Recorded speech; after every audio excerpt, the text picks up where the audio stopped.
Peace and blessings to all of God's children. I had another very stimulating question asked of me today dealing with haters. You know, what we call hateration in this day and time.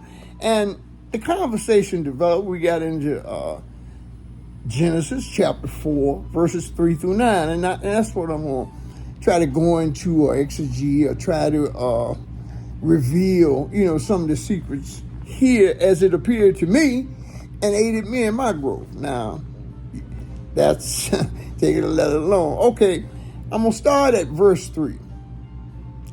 And in the process of time, it came to pass that Cain brought of the fruit of the ground an offering unto the Lord.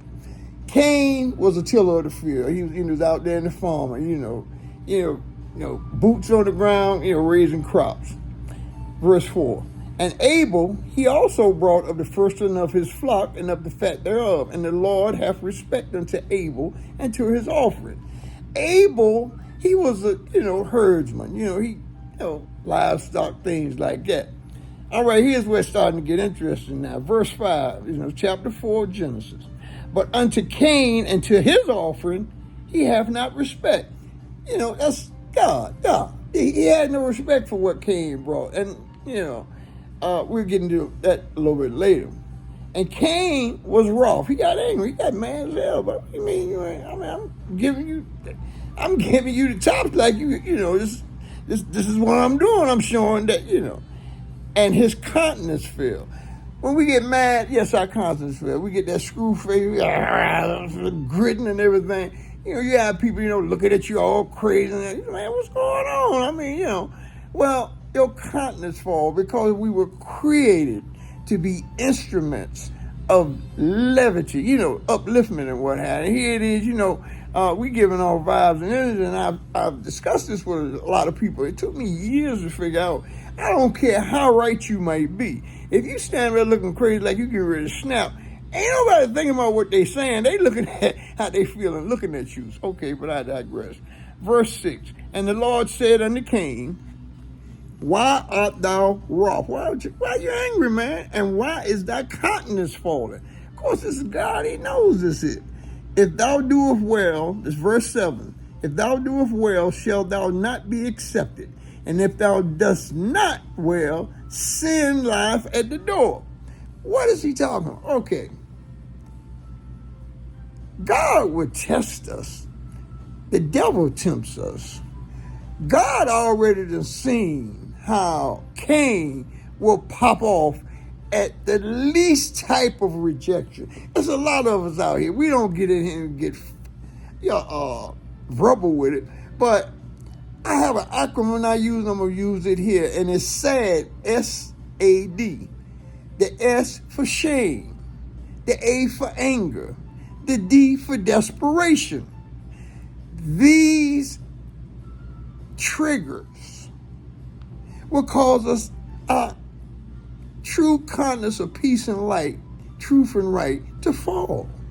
This is what happened here with him. And this is why God was taking him through this ritual. Well, we know how this thing came out, so let's go to verse 8. And Cain talked with Abel, his brother, and it came to pass when they were in the field that Cain rose up against Abel, his brother, and slew him. He bust his head to the head, killed a man out there. Bust his head to the white meat, as we say. All right. And the Lord said unto Cain, where is Abel thy brother? Check out how he responds. And he said, I know not. Am I my brother's keeper? I don't know why you asking me, man. Get off on me. I question, ask me all these questions. You're going to kill it, man. And you done kill him because you allowed your anger to get out of control. Yes, we are our brothers and our sisters' keeper. Now, why am I going into this? Let me give it some modern perspective. There's a word that we use now. It's a proper word, and I'm going to give you the meaning of it. It's vitriol.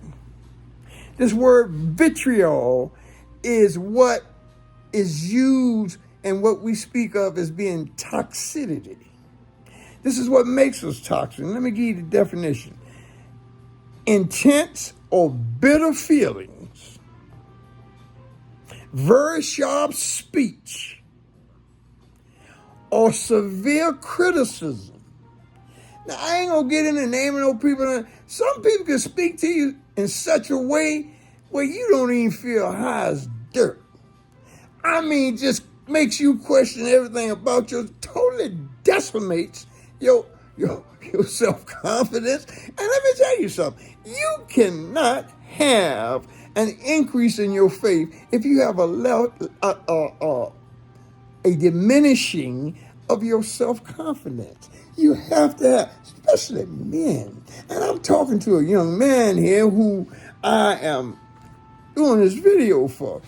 Vitriol, hate. Now, let me give you a disclaimer here now. Haters make you great. And here's why. When you're around people and you already know whether they voice or not, they already let you know I don't care too much about you. You are at your highest level of awareness. In other words, haters bring the best out of us. We get all comfortable, and I've done it many, many times. I've been so comfortable around people that I actually disconnect and say or do something that really upset somebody that I really care about and don't want to do it, but I do it unintentionally. Well, haters, you ain't got no chances at the bat. One strike, you out. That hater's gonna jump in there and take you somewhere, and if you ain't careful, shame, anger, or desperation, anything that ignites impulsive behavior, compulsive behavior. What was you thinking? I wasn't thinking. I acted. And you acted irrationally. So here again, we must be aware of the fact that we have to make good choices.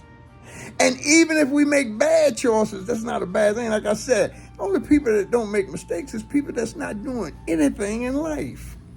So mistakes are tools to acquiring wisdom. That thing that gets you to a place where you say, this ain't gonna never happen to me again. I don't care what it is.